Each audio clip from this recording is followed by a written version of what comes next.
said before, the session was dictated to me that it's not to be a sales pitch, and then I've not spent half the time talking to you about what inspires. And then I went out for dinner with Alex and a few others last night, and I said, right, I've got like 45 slides. How long have you given me? And he said, oh, you've got 20. And he said, you really got 45 slides? I was like, actually, no, not really. I've got 55. Now I mean, I've got to shave even more off. So I'm gonna try and fly through it as much as I possibly can. But ultimately, what I wanted to bring with for you today was more of a real world perspective about what we're seeing inside of our security operations centers around the world, and some of the best practices that maybe you can take away. Some of the things that we see in the low-hanging fruit as we see. You might have seen us, by the way, on the Red Bull cars, right? So we're on the nose of Red Bull. We sponsor and are actually we're a joint customer of Wolverhampton Wanderers, which isn't so great this year because they're kind of in the relegation zone, but we hope to be back up in mid-table. But yeah, my name's Nick. I'm a systems engineer here at Arctic Wolf. I've been here for about 18 months. I was the first guy on the ground when the organization decided to come out of the US and Canada and then go international. We were given a funding round to do that. And actually this week we're very excited because we've just opened up Australia and New Zealand. And we went into South Africa last month as well. So we really are a true global organization. All right, first task is to see if this is going to work. Yeah, there we go. Right, so I'm not going to go through too much of this because this has been said in many, many ways throughout all of the sessions today, right? So we've talked about COVID, we've talked about the impact of work from home, we've talked about the COVID, the impact of essentially just breaking all of our security policies to get things working in a post-COVID world. And so we've seen every organization that we speak to suffer from this challenge, right? We don't have a perimeter anymore. Data essentially lives everywhere across lots of different cloud platforms around the world. And then we've got the bad actors really, attacking us en masse. Now we hear about nation state, and we hear about APTs, and we hear about all these other things. But a lot of these bad actors are ultimately script kidding to running external vulnerability scans on a thing that they could potentially attack you by. It's really that simple to a lot of the things that we're seeing. But ultimately, everyone that we speak to is not sleeping well at night. It doesn't matter whether you're large, whether you're small, regardless of what industry you're in. It's a real concerning thing that we're all kind of living with day in, day out. Now, what I thought I'd do is throw up some challenges that we're seeing like in the UK market. Now, I live in Surrey, in the UK, on the mainland, in England, but I know the challenges are very similar over here. In fact, you could probably argue that the cyber skill gap over here is even more challenging than what it is on the mainland. Oh, you want me over here? I do beg your pardon. There you go. Is that better? Perfect, there you go. So, I'm used to walking around, you see, that's why. Anyway, so we know that the cyber skills gap is a real thing that we're challenged by and that we're trying to work towards. We know that ransomware is on the rise. That's absolutely a thing that's happening. But this is really interesting, and I haven't heard anyone really mention this today, which is all around cyber insurance. Has anyone noticed that your cyber insurance premiums have skyrocketed in the last 2 years?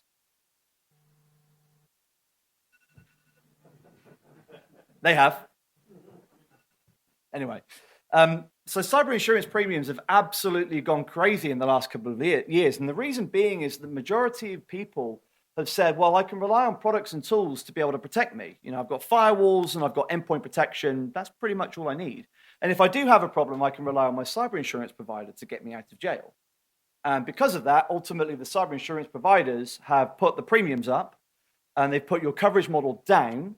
And then they've got a series of essentially get-out clauses for things like ransomware and a few other things that we see. Anyone showing the hands in the room? Have you seen this before? Have you, is it something that you've seen in your organization? Yeah, a couple of people over here. And this is a real board-level problem. Historically, cybersecurity has been an IT problem.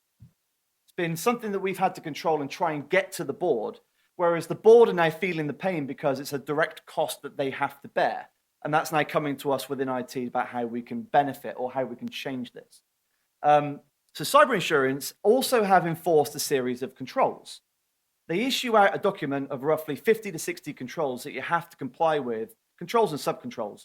And that then dictates the premium that you pay. And they really started on things like multi-factor authentication and kind of endpoint protection, but now they really are enforcing things like, SIEMs, incident response, air gap backups, resilient controls around network segmentation or zero trust networking. So over the period of the next few years, you're going to see more controls be enforced or demanded by the cyber insurance industry in order for them to get you coverage. And if you can't prove that you can do it, then you just won't be able to get coverage at all. Another thing that we're seeing specifically in the UK is vulnerability scans. Now, everyone has some form of vulnerability management in the organization, whether it be a managed service provider, whether it be something that you run internally with a product or a tool. Now, historically, and from my experience from speaking to customers, typically vulnerability management is done with a penetration test, normally once a year for compliance purposes or cyber essentials. And then it's maybe down to a once a month or once a quarter scan. Now, the way that the 0 days are happening and the way that the bad actors are just amassing the vulnerabilities, a quarterly or even a monthly scan doesn't really cut it anymore. Because if you think about your kind of window of scanning, the time that you're most at risk is the time that you're not scanning in the middle. So we're now falling towards more of a weekly scan or even a continuous scan. But that will then change your controls and how you go about doing that internally with your change control and the processes inside of IT operations to remediate those patches. And yeah, we know that the cost of the data breach is going up. This is from a most recent Ponemon report, by the way, that was issued roughly 2 months ago. It's a great report. It's called The Cost of a Data Breach. And it talks about not just the cost of a ransomware incident, but actually how long it takes for your services to come back up online from an attack, but also what the cost is of things like reputational damage or share price kind of impact, and actually just having to do business on paper and not digital anymore. Anyway, right, so that's kind of what I thought I would start off with. Now, we as an organization are built to be a true detection and response organization. So we're very much a people company. We're not really a tools or a technology company, trying to get you to buy a new tool. It's all about augmenting the tools you've got with people and process. So we're very, very people heavy. So we have to hire really good people and we have to retain them, which is even harder. But as we scale around the world, we have to be able to scale out to multiple regions and cover them with compliance and regulatory issues. So we've got around about 4,000 customers on our books today that we protect. We kind of manage around about 2 trillion security events every single day in our global SOC around the world. So it's pretty big. So I thought this was presented by our leader from S2 Security Services, a guy called Mark Magnacott, really, really clever guy. And I thought I'd pull this out for you just so you can see kind of what we do behind the scenes. So right now, per customer per day, across those 4,000 customers, we're taking in roughly 85 million observations of some sort from the tooling that a customer has per day. That's a lot of data that we're handling and ingesting into our platform. From that, we typically look at about 750,000 interesting events. That then falls down from machine learning into about 200 incidents, and then we do human-led investigations, and then we do tickets per week. So it's a really, really kind of interesting funnel that we do. So one of the big things that we do is, we have our own SIEM that's part of our platform that we've built. We've built it from scratch, and that kind of yields a very, very good true positive rate in our organization. It's about 99.9%, which we're really, really proud of. But if you just look at kind of the things that we've done around the outside of here, 720,000 reports, 1.4 million internal tickets, 8,500 customer phone calls, 53,000 security-related tickets, 750 triage hours just in April alone. It's not bad. And then 450 people. And it's said that the average security operations center inside of an organization handles about 11,000 alerts per day. So if you have your own SIEM and you've got your own SOC, that's typically what they're trying to deal with on a daily basis. So we hear about the case of alert fatigue, and just kind of the overwash of alerts. It really is a real thing. And it's something that we need to focus on about how we can really refine that and get that down to the true positive as quickly as we can. So we also have an incident response part of our business. We made an acquisition of a US firm called Tetra Defense, roughly 8 to 12 months ago. And we acquired them primarily because it's more knowledge to put in the machine to funnel kind of events and alerts. But also they work with the cyber insurance carriers, and they can only be engaged through cyber insurance. So if you had a security incident, you bring in your cyber insurance carrier, they would typically go to them to do the remediation and to the ransomware negotiation, and everything goes with it. So we do a report that comes out typically every quarter, and we publish it online. The report came out this week, and it really saved my bacon in terms of the content I was going to give you today. So I'm kind of glad for that. But I thought I would kind of take a look at what we've reported and decipher that into some information you can get. So the top things that we learn during real incident response are these 4 things. And you can kind of look at it and go, well, those are obvious things, surely. I do a lot of those, and we do a lot of those, and we've got processes around all of this. That's obvious. Actually, it's not. So the majority of organizations, we see that the lack of resources of looking at tools is one of the main problems of an incident occurring. Like the EDR fired, we had a firewall-based alert, we had something flagging on a network-based tool or an email-based tool, but we had no one really looking at it to actually decipher what it means.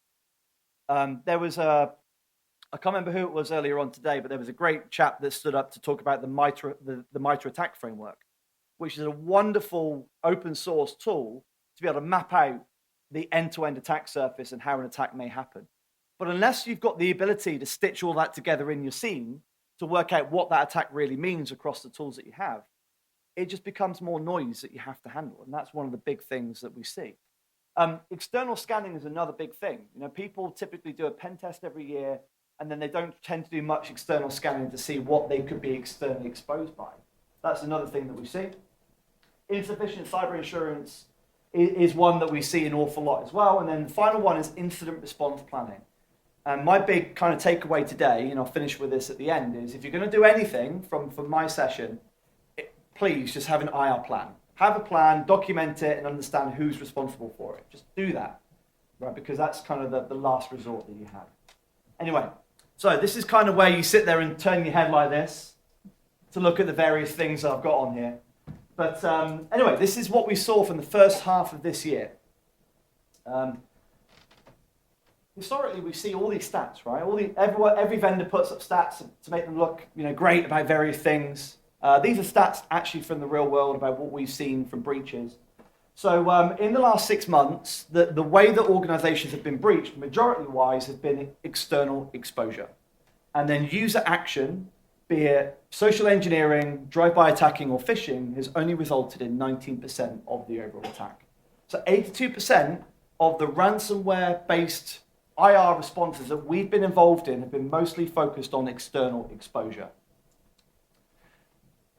The organizations that we work with have been, kind of across multiple organizations and multiple industries, but healthcare is the big one that we see an awful lot globally. Number 2 is legal and government. Number 3 is finance, and then it kind of tails off as we can see there. Initial access, how does that happen? How are we seeing these attacks? So we've got pretty much 4. So the first one is external exposure. So there's a known vulnerability in your environment that hasn't been patched, that's externally facing on the internet, that a script kiddie is able to scan for using Showdown or something else, and is able to get into your environment. That's the first one. The second one is user action. So that's a phishing attempt. That is user manipulation. I actually had, thinking about Dave today, I actually had a message this morning. When was it? 7:53. I had 2 messages just to kind of prove it. From Santander, an authorized device has logged into your account. If it wasn't you, follow the link authorized-user.com. And I wondered if it was you phishing me just to kick off the session and say, I phished him today. I couldn't possibly say.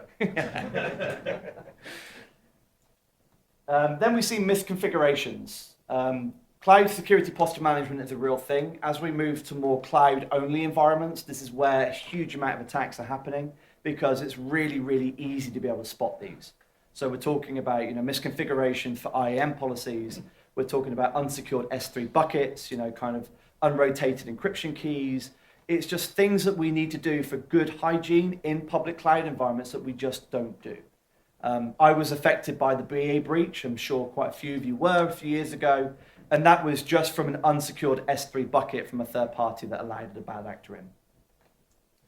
And then the final one is risky external exposure. So the top two are the things that we see, as we saw from our IR response. Now, the external exposures. So what have these been? And this is like the stuff that we've been hearing about for the last 18 months. So the number one that we've really been seeing is the on-prem exchange proxy shell exploits. We still see that today. It's happening all the time. And we saw, Friday wasn't much fun because anyone that runs an on-prem exchange server, we've now got some more fun to do. It turns out in the last 24 hours that you can bypass it as well, so it's still in play. But we're still seeing this. This is the number one thing that we see exploitation and ransomware of that attack.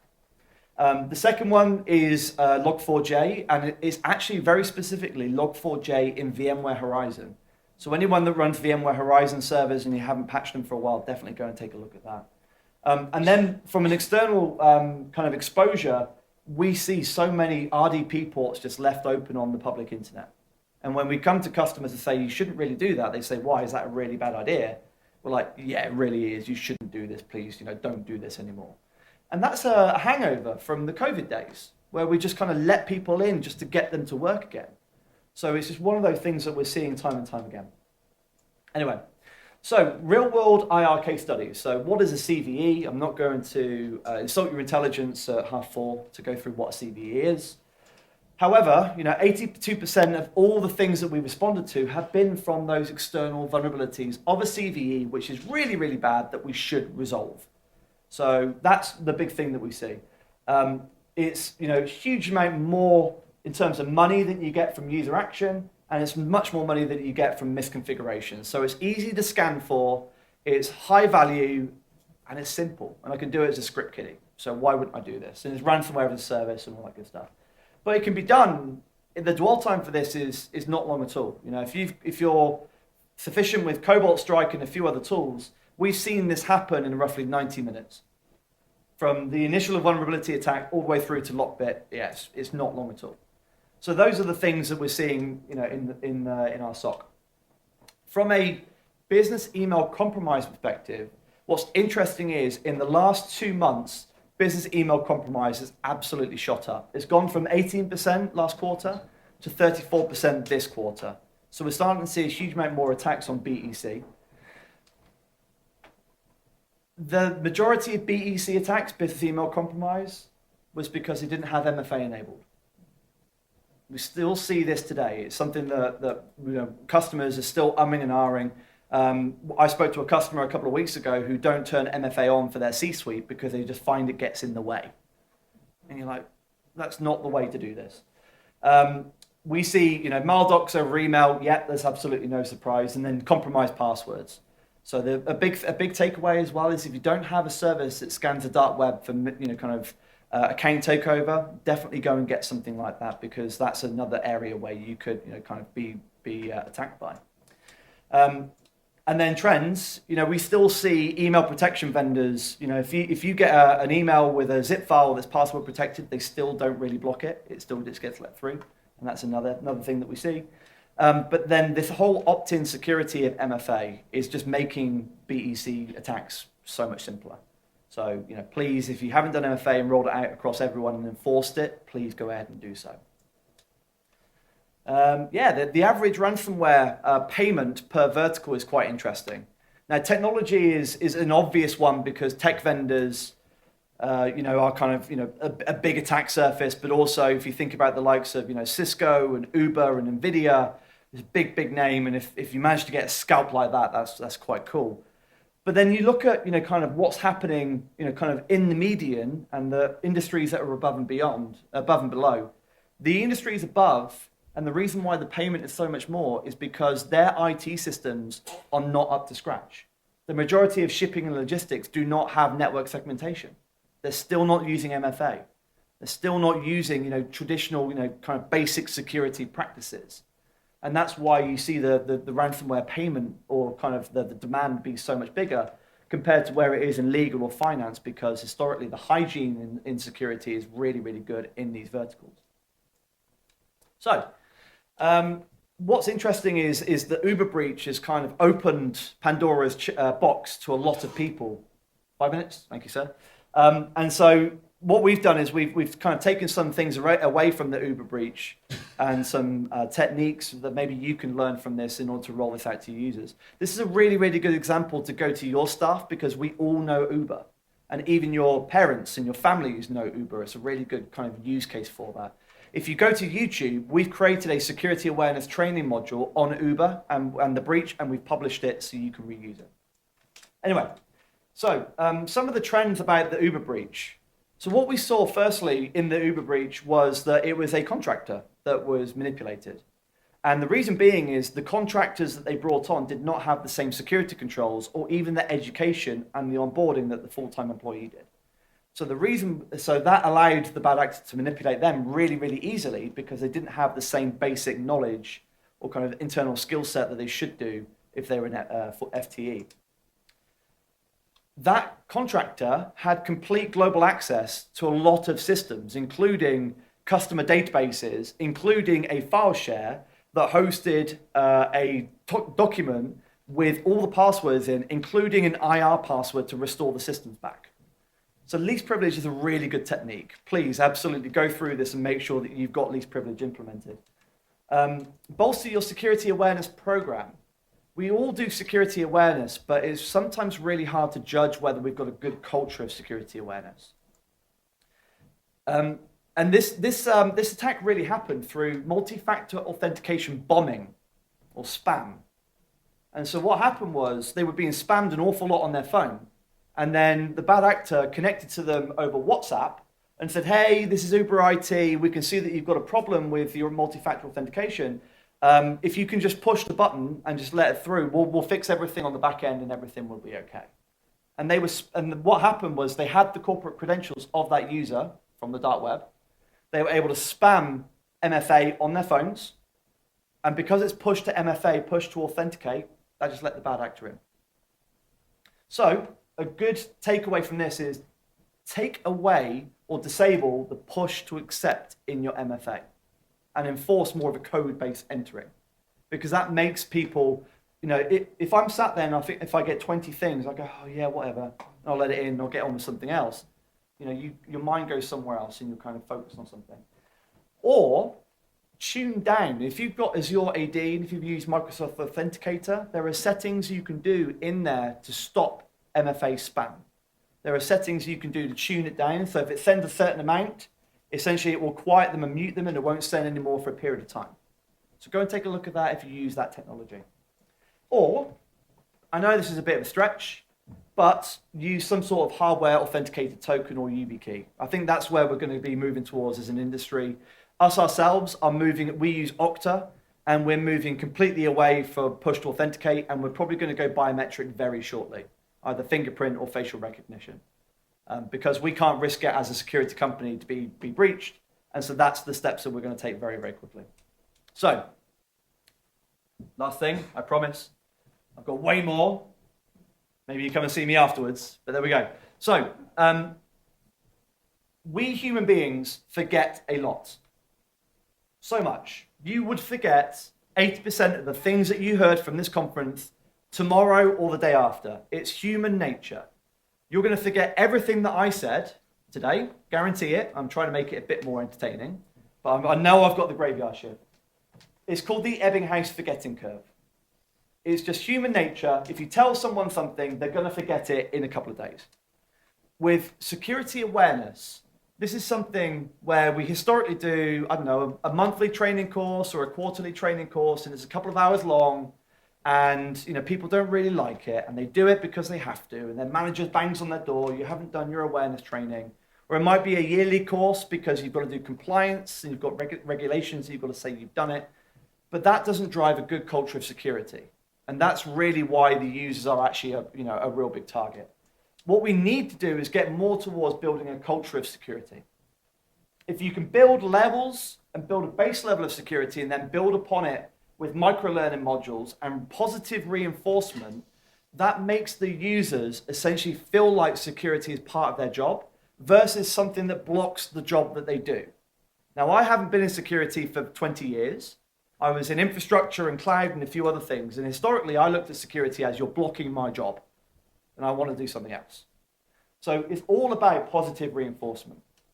And at Arctic Wolf, when we first started doing this, our engagement rate for security awareness training was roughly 20 to 30%. Now, this year, as we've now come to take a look at it, we're around about the 95 to 96% engagement level with our users, because it's all about positive reinforcement. It's all about making sure that we feel like we're part of the organization and we need to protect it. So it's not about building awareness. Awareness is about what to look for and why it's important. You want to get up here, where the users, if they see something bad, they're going to report it, and they're not going to feel bad about reporting it. And if they've made a problem, if they've screwed up, they're going to report it because they're going to be positively reinforced, not reprimanded or disciplined for doing so, or fired for doing so. A good culture of security is all around making sure that people feel inclusive and included in the decisions that we do within a business. So that's where you get from awareness to behaviour to culture. And by the way, at Arctic Wolf... Donuts probably help as well. Sorry? Donuts probably. Donuts absolutely help. So, at Arctic Wolf, by the way, we do all of this and more, but I've run out of time today. So, I'm going to ask my very glamorous assistant, Graham, to come to stage, because you've been filling out your business cards all day. Sorry for people that are watching remotely. And what we're going to do is we'll do a live draw. Now, the rules will be, if they're not here, we're going to move on. Is that deal? All right. So we've got David Rose from Jersey Employment Trust. Great. There we go. First time. Congratulations. Tell you what, for the interest of time, don't worry, we'll come to you. But yeah, hey, thank you very much for having me. It's been great. If you want to have a chat afterwards, we'd love to have a chat. But yeah, have a great day. Go on.